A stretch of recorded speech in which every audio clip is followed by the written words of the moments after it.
6th of June festival is held to celebrate engagements. The atmosphere is completely different here. On this day, these young girls have decided to take a bath in a quiet river, and they've asked their lovers to come along and watch.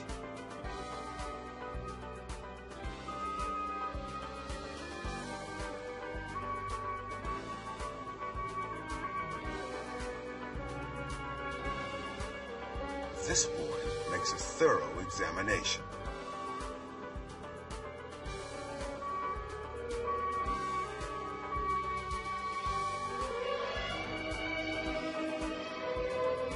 If he's satisfied, he must make his intentions clear, in a polite way, of course. He pays her homage by presenting her with a red ribbon, a token of engagement.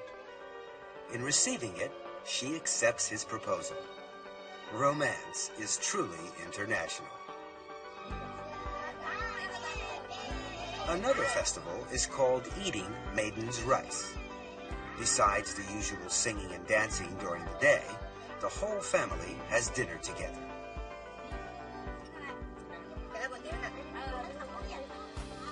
A song of toast is sung, and wine flows freely as the family enjoy the special feast that's been prepared, whose main dish is this colorful rice.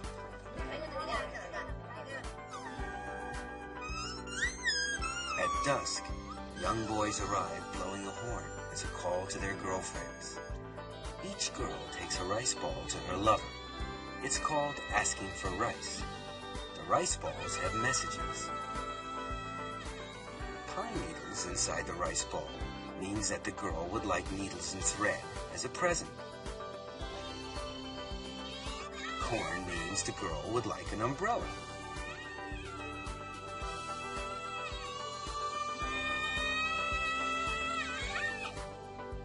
Two sticks bound together mean they'll never part.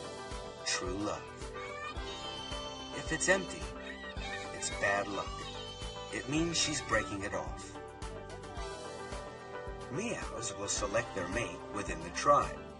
Two young persons meet on the road. They sing to each other to share their admiration. During the song, they find out about their respective backgrounds and see if the other is knowledgeable. It ends with a real heart-to-heart talk, and the relationship becomes closer as a result. It is customary in this tribe for lovers to carve a notch on a piece of bamboo after each date. If, after numerous dates, they fall in love, they break the bamboo and each keeps one half as a token of their eternal love. If either one of them ever breaks their vow, they will be obliged to eat the bamboo as a punishment for being unfaithful. Quite an effective deterrent.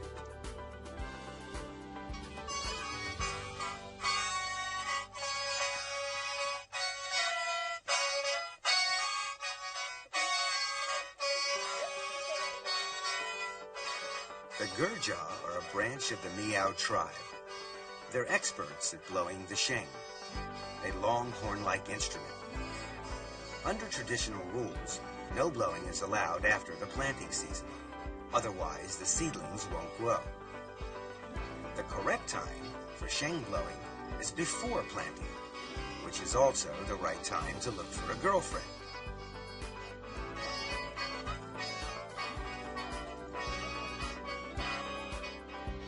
Slowly the girls dance around the boys. Each girl holds a necklace in her hand. As they dance, the girls choose. They put their necklace on their favorite boy's sheng. This is called asking for necklaces.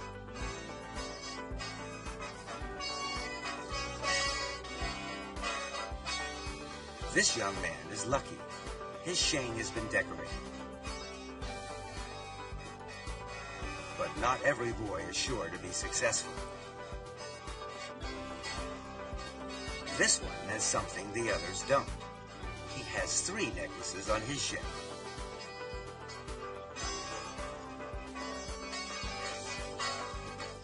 The dancing courtship over, they go off in search of other entertainment.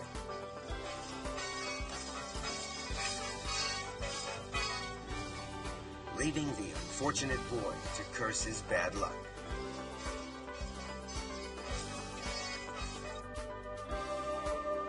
The green-trousered Yao of Guijiao have a completely different way of courting. Girls all have a small hole in the wall over their beds. It's called a lover's hole. At night, when the girl is asleep, a young boy tries to wake her up by prodding her with a thin bamboo stick. The girl wakes up and grabs the stick.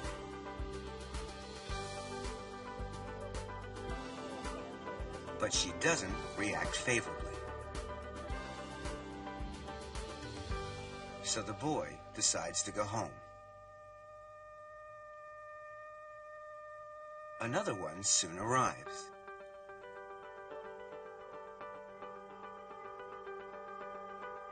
He repeats the same procedure.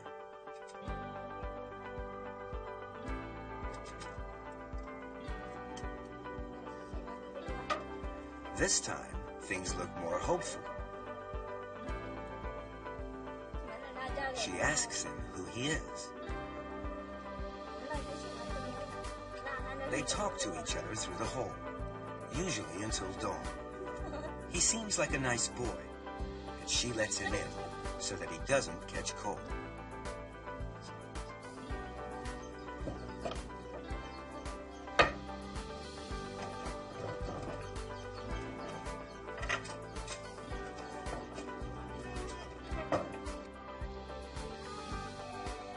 In every Miao village, there is a special place where young people can meet to date or just to talk. Normally, they date in the evenings, but when they're not too busy farming, they also meet during the day.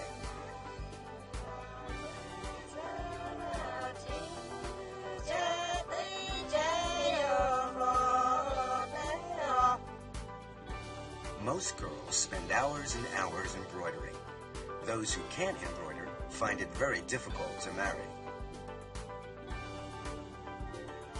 Free love is popular with the Miao, but marriage is still decided by the parents.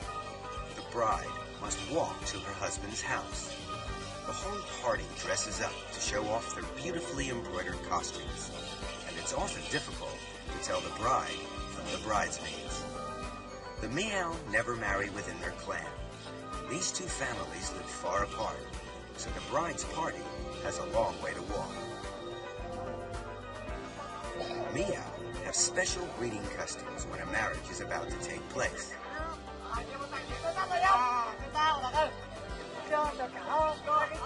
The villagers wait at the entrance to the husband's village and make the bridal party drink from an ox horn. The drinker must be careful not to touch the horn with their hands. Otherwise, they have to drink it down in one gulp.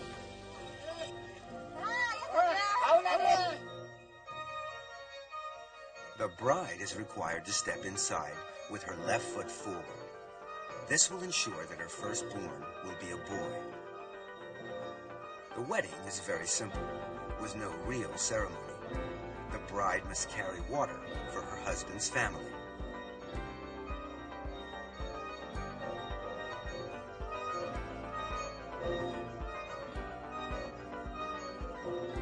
At night, she must stay alone in the kitchen. The groom must also find somewhere separate to sleep until the bride is returned to her parents' house. The next day, the bride leaves and goes back to her parents' house. There she continues her work, embroidering, singing love songs, and having affairs with young boys. The couple practice a non-Vera local residence. Only in the busy farming season or during festivals will the bride go back to her husband's house for a few days. After she's given birth to a baby, she will start living with her husband. Another form of marriage is the secret marriage. This young couple haven't got their parents' consent, so the boy sends a group of his friends to collect the bride secretly. The bride is ready and packed. She goes off to a quiet place with her bridesmaids, where the wedding is to be held in secret.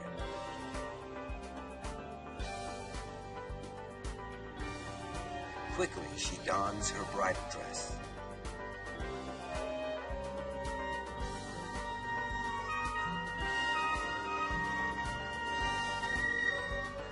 Some food has been prepared for the wedding breakfast.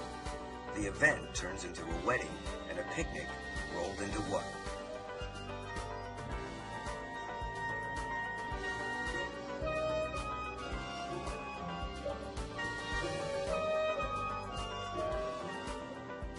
She follows the groom's assistance to her husband. The wedding is now completed. This kind of marriage is recognized as being legal, and the parents cannot object.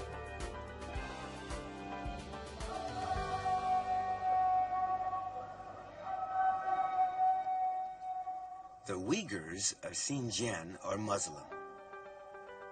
On their holy days, they worship God and take part in extended prayers.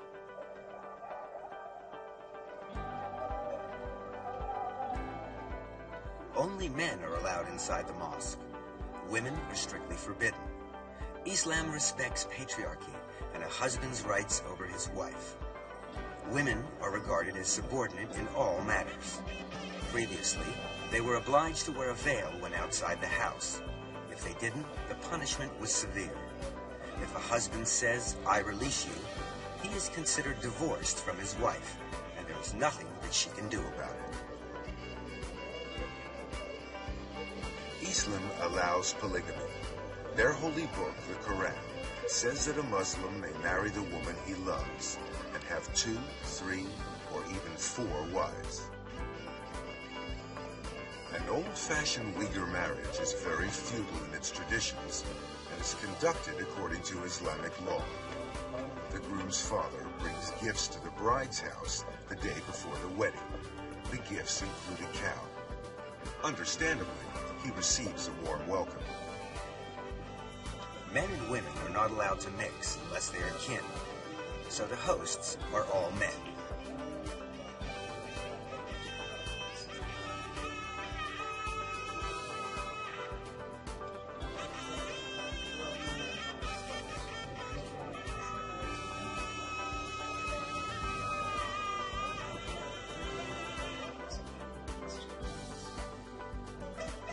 The day of the wedding, the bride gets up early to dress.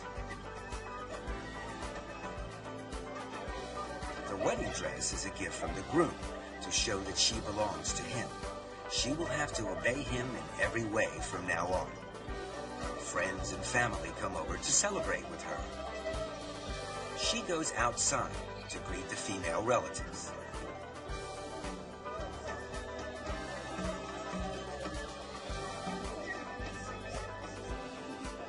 The wedding banquet is lavish. An array of snacks, preserves, sweets, and fresh fruit is prepared. All specialties of Xinjiang region. Unlike many other peoples, the Uyghurs hold their weddings at the bride's house. The guests eat whilst waiting for the groom. Finally, he arrives, amid much good-natured horseplay.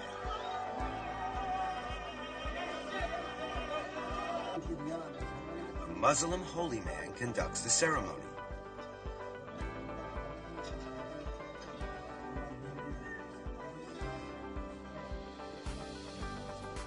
First come the prayers.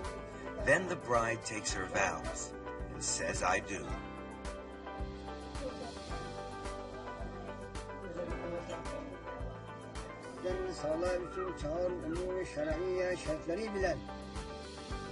Then it's the turn of the bridegroom.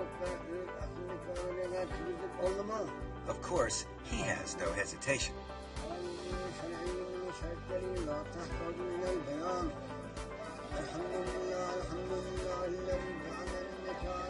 After the vows, the bride and bridegroom share a piece of salted bread. This symbolizes the hardships they will share during their married life.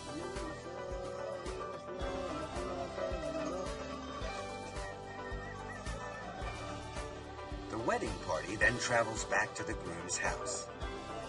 Here the bride must be carried over a fire before going inside to prevent evil and bad luck from entering, just as the Han brides do.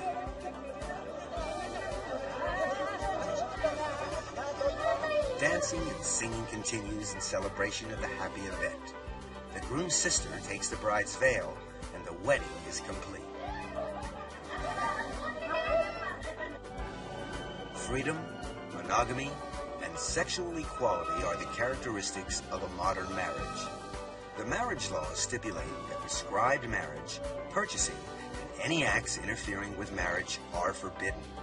Both partners must marry voluntarily, with no pressure from third parties.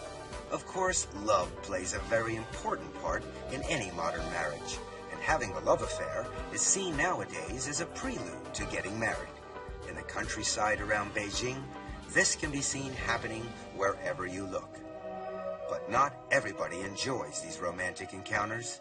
Some people find it difficult to find a partner. This is especially true in big cities. In Beijing, the worker syndicate has set up a Lonely Hearts Club with a computerized dating facility. This modern equivalent of a matchmaker tries to bring together those despairing bachelors with the mates they desire. The scheme has been very successful. The registration and procedures are quite simple. Personal particulars are noted, and of course, individual requirements. Then it's up to the computer to search its files for a suitable match. When one is found, a meeting between the two people can be arranged. First impressions are very important. A little chat helps to break the ice and get to know one another. If all goes well, the relationship will blossom.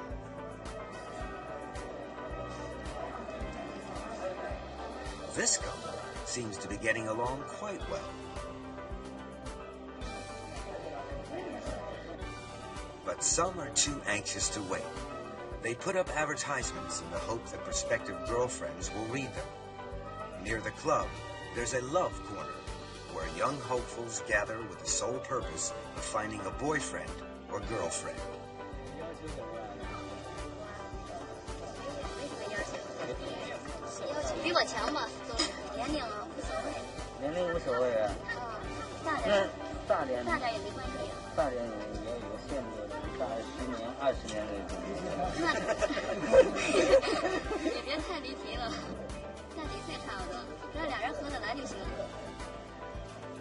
This sounds quite reasonable, but how do you go about finding Mr. or Miss Right?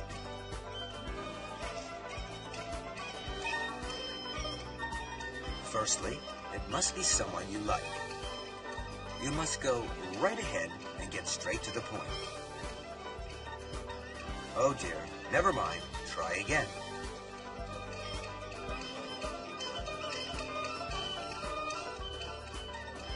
This looks like another no.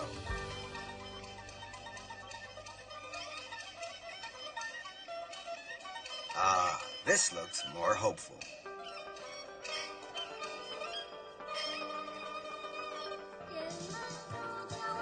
The club provides an excellent service by allowing young men and women to meet and to get to know each other better. Balls are held frequently. It's Golden Autumn Night, the eve of the Mid-Autumn Festival. These two young ladies are obliged to dance together. They obviously haven't found their Prince Charming yet.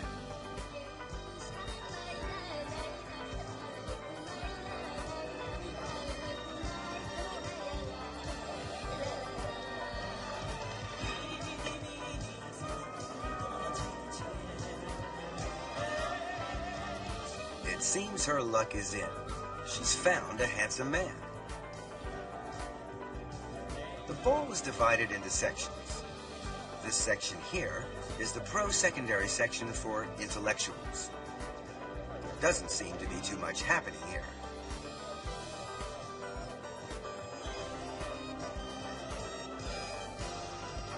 This is the senior citizen section. It's pretty crowded with older men and women trying to find their perfect partners.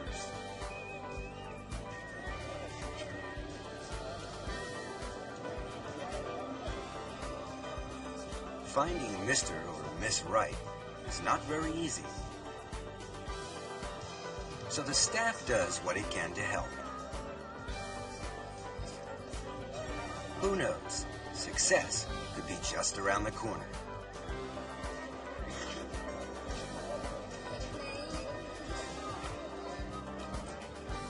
Throughout the hall, men and women of every age group are getting together with the opposite sex, trying to select the partner they would like to date.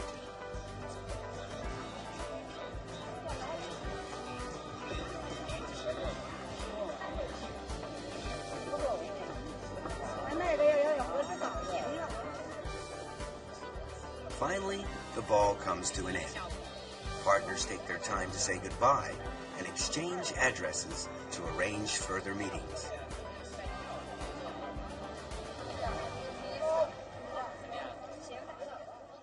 Some, however, are not so lucky.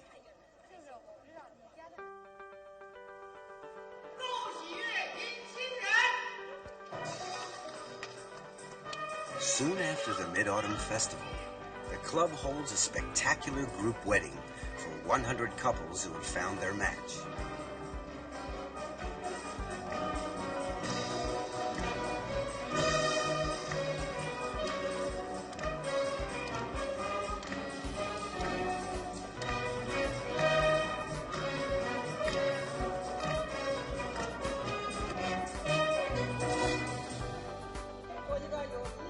The Master of Ceremonies is the Deputy Mayor of Beijing. It's quite a grand affair, a happy occasion for all.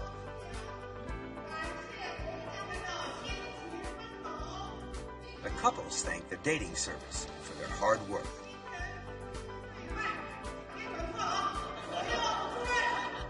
Then they bow to one another 3 times.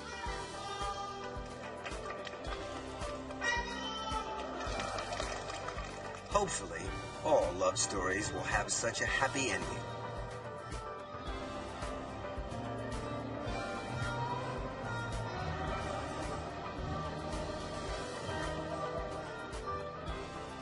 The harmonious union of love and marriage is the result of thousands of years of evolution. Some people believe that our present system will continue. Others maintain that marriage customs, like many other aspects of everyday life, are in a constant flux and are bound to evolve further. Of course, nothing is absolutely certain. What will the future bring? Judging by the past, your guess is as good as ours.